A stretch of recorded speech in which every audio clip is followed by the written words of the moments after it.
तो हम next topic पे चलते हैं, जो कि हमारा लेक्चर नेम है मैट्रिक्स ऑपरेशंस। स्टूडेंट्स, आपको बताता चलूँ कि आपने जो मैट्रिक्स ऑपरेशंस पहले किए हुए हैं 9th 10th स्टैंडर्ड्स या एफएससी में, तो उसमें जस्ट आपने 2x2 का या 3x3 मैट्रिक्स जो है 3x3 के मैट्रिक्स पे आपने ऑपरेशन अप्लाई किए हुए हैं, जिनमें आप फॉर एग्ज़ाम्पल मल्टीप्लाई किया हुआ है आपने, ठीक है। उसके बाद आपने उसका इन्वर्स फाइंड किया हुआ है, ठीक है। तो हमारे पास आज हम इसी को डिस्कस करेंगे कि मल्टीप्लिकेशन, उसका ट्रांसपोज, किसी भी मैट्रिक्स का ट्रांसपोज, मल्टीप्लिकेशन ऑफ 2 मैट्रिक्स। तो इसी तरह इनका पैटर्न भी वही है, लेकिन यहाँ पे आपको ज़्यादा एंट्रीज़ के साथ उसको सॉल्व करना होगा, ठीक है। उससे ये एडवांस है और ये उसकी जनरलाइज फॉर्म आपके सामने आ रही है। A11, A22, A11, A1J and A1N। तो यहाँ पे J को रिप्रेजेंट किया गया है कॉलम के साथ, ठीक है। और फिर यहाँ पे रोज़ को जो रिप्रेजेंट किया गया वो I के साथ किया गया। तो इसी तरह से जो ऑर्डर होता है वो I क्रॉस J भी लिया जाता है कि I को रो से रिप्रेजेंट किया जाता है और J को कॉलम से रिप्रेजेंट किया जाता है, ठीक है। तो यहाँ पे ज़्यादा एंट्रीज़ के लिए ये आपके जनरलाइज फॉर्म गिवन है, ठीक है। और वैसे भी A11 से मुराद है कि ये फर्स्ट रो और फर्स्ट कॉलम है आपके पास, ठीक है। इस तरह A12 यहाँ पे आएगा, A12 से मुराद ये होगा। मैं यहाँ पे आपको एक एग्जांपल के तौर पे एक मैथ लिख के दिखाता हूँ।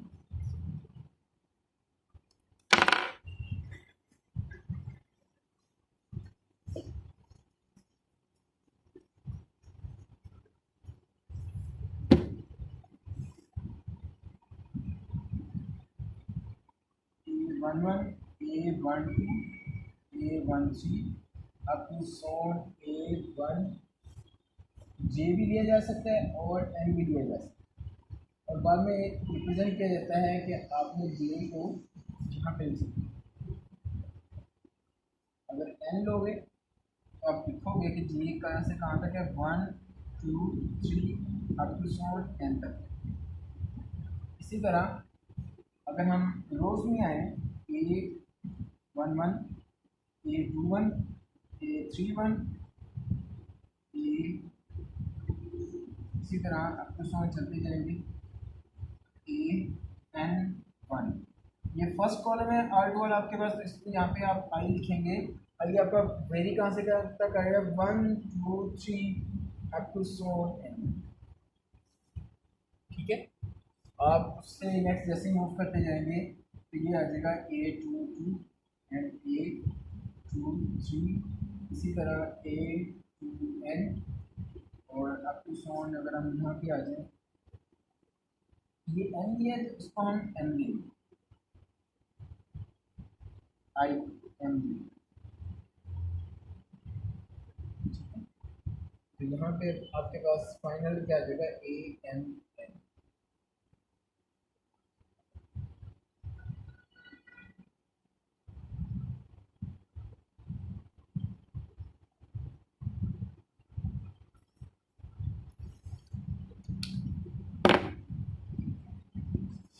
तो स्टूडेंट्स, जो मैट्रिक्स मैंने यहाँ पे लिखा है, क्या आप सबको अंडरस्टैंड हो रहा है?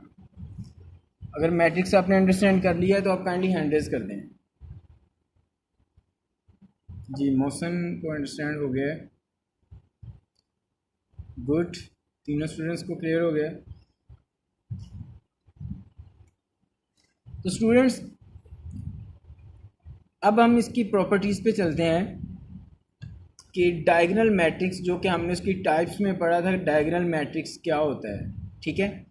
तो स्टूडेंट्स, डायगोनल मैट्रिक्स में जस्ट डायगोनल पे वैल्यूज़ होंगी आपकी, और other than diagonals all values जो हैं वो ज़ीरो होंगी आपके पास, ठीक है।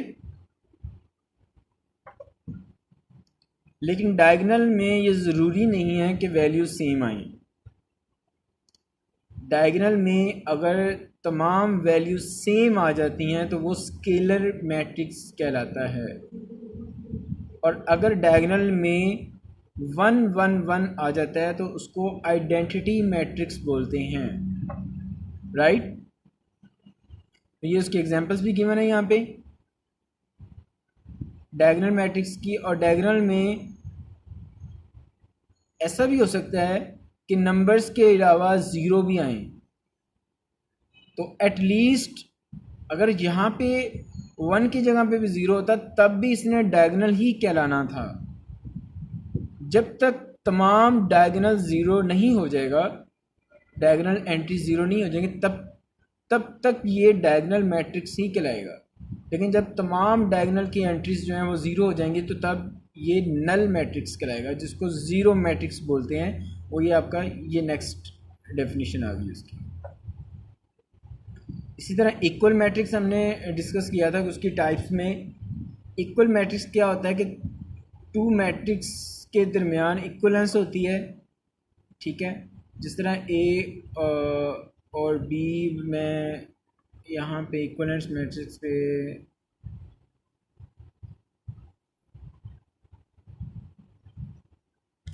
लाइक दैट मैंने एक एग्जांपल दी थी आपको।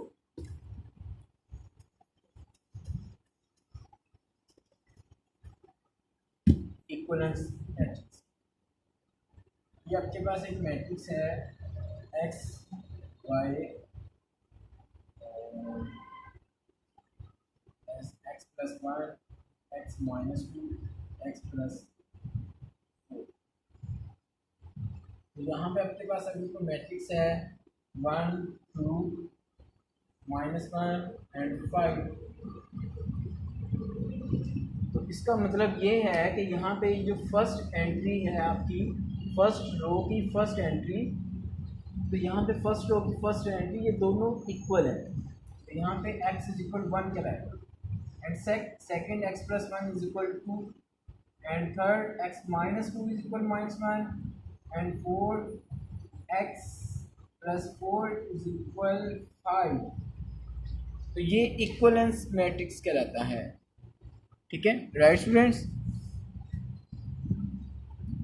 इसके अलावा मैट्रिक्स ऑपरेशंस में एडिशन, वो भी आपको मैंने करवाई थी लास्ट फर्स्ट लेक्चर में कि टू मैट्रिक्स की एडिशन ऐड कैसे किया जाता है हमें और फिर टू अगर हमें चाहिए कि टू मैट्रिक्स की हम सब्ट्रैक्शन करें, माइनस करें, तो वो कैसे करेंगे, उनका डिफरेंस कैसे फाइंड करेंगे।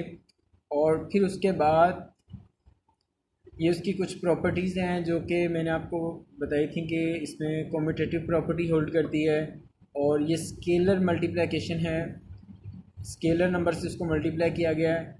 और फिर ये एसोसिएटिव प्रॉपर्टी ऑफ मैट्रिक्स है, और ये फिर आइडेंटिटी एडिटिव आइडेंटिटी, और फिर यहाँ पे टू स्केलर नंबर्स के साथ फिर मल्टीप्लाई किया गया, और यहाँ पे टू स्केलर नंबर्स को ऐड करके उसको मल्टीप्लाई किया गया एक मैट्रिक्स के साथ। तो ये सारी प्रॉपर्टीज़ हमने पहले डिस्कस की हुई हैं। तो जो इसमें मज़ीद इम्पोर्टेंट है वो है मल्टीप्लिकेशन, मैट्रिक्स की मल्टीप्लिकेशन। मल्टीप्लिकेशन दो तरह की होती है स्टूडेंट्स। नंबर 1 स्केलर को मैट्रिक्स के साथ मल्टीप्लाई करना, और नंबर 2 मैट्रिक्स को मैट्रिक्स के साथ मल्टीप्लाई करना। तो स्केलर को तो मल्टीप्लाई कर सकते हैं हम, मैट्रिक्स के साथ इजीली कर सकते हैं, लेकिन जब हम मैट्रिक्स को मैट्रिक्स के साथ मल्टीप्लाई करेंगे तो उसमें अक्सर स्टूडेंट्स कंफ्यूज हो जाते हैं। तो उसका मैं पैटर्न आपको बताता चलूँ।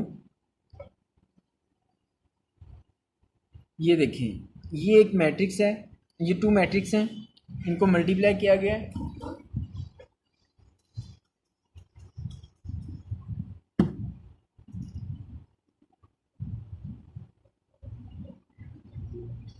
ए मैट्रिक्स है आपके पास 2 3 1 -5, और बी मैट्रिक्स है आपके पास 4 3 6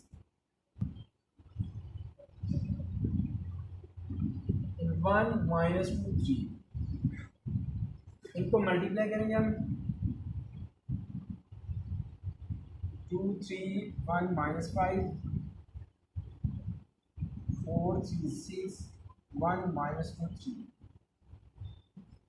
तो स्टूडेंट मल्टीप्लाई करने के लिए हमें सबसे पहले हमें फर्स्ट कॉलम चाहिए होगा।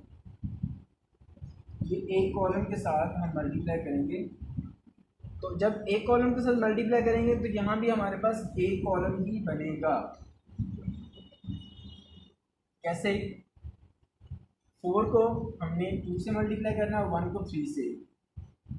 इस रो को हमने इस कॉलम से मल्टीप्लाई करना है, i को हमने j से मल्टीप्लाई करना है। 2 × 4 + 3 × 1। फिर सेकंड रो को मल्टीप्लाई करेंगे तो हमारा सेकंड नंबर यहाँ पे बन जाएगा 1 × 4 + -5 × 1। ये हमारा एक कॉलम बन गया। फिर इसी तरह सेकंड कॉलम से मल्टीप्लाई करेंगे and so on, third column से मल्टीप्लाई करेंगे। ठीक है, सेकंड कॉलम से मल्टीप्लाई करेंगे तो यहाँ पे आ जाएगा 2 × 3 + 3 × -2। और सेकंड कॉलम के साथ फर्स्ट रो को मल्टीप्लाई किया हमने, अब सेकंड कॉलम के साथ सेकंड रो को मल्टीप्लाई करेंगे 1 × 3 + -5 × -2। तो ये सेकंड कॉलम आ गया हमारे पास। इसी तरह थर्ड कॉलम के साथ जब मल्टीप्लाई करेंगे हम इन 2 रोज को, तो हमारे पास थर्ड कॉलम भी यहाँ पे अपेयर हो जाएगा। ठीक है, लाइक दैट 2 × 6 + 3 × 3 एंड 1 × 6 + -5 × 3। ये थर्ड कॉलम भी हमारे पास अपेयर होगा। ठीक है, अब आप इसको सिंप्लीफाई करेंगे तो आपके पास इसकी मल्टीप्लिकेशन का आंसर आ जाएगा। तो स्टूडेंट्स जो एग्जांपल आपके हैंडआउट पे की गई है उसको उन्होंने सेपरेट करके कॉलम से मल्टीप्लाई किया गया और उसको मल्टीप्लाई करने के बाद उसको कंबाइन कर दिया गया है।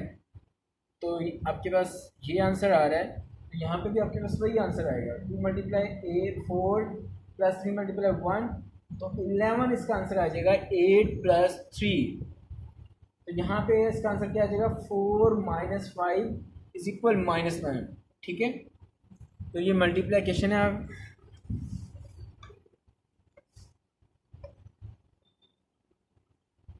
रोज को आपने कॉलम से मल्टीप्लाई करना है। और स्टूडेंट्स आपको बताता चलूँ कि ए बी कम्यूटेटिव प्रॉपर्टी जो है वो जस्ट एडिशन की यहाँ पे होल्ड करेगी, मल्टीप्लिकेशन क्रिएटिव प्रॉपर्टी यहाँ पे होल्ड नहीं करेगी। यहाँ पे जस्ट एडिशन की होल्ड कर सकती है मैट्रिक्स में a + b = b + a, लेकिन मल्टीप्लिकेशन की फॉर्म में जब हम जाएंगे तो a b is not equal to b a।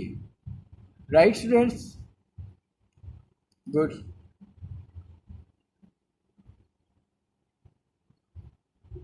तो ये मल्टीप्लिकेशन की ये जो फर्दर एग्जांपल्स हैं ये भी आप इसको देख लीजिएगा, इसको सॉल्व करनी है आपने। जिस तरह ये एक एग्जांपल है, एग्जांपल नंबर 7, तो यहाँ पे मिसिंग नंबर्स हैं तो इसको आपने खुद ही सॉल्व करना है। मैंने आपको एक एग्जांपल करवा दी है।